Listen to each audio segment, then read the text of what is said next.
mbese njye ntiwamufata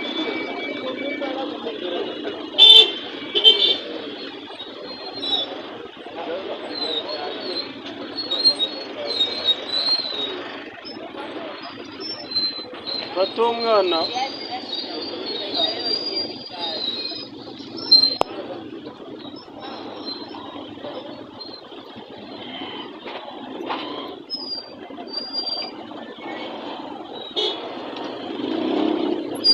fata feri sha fata feri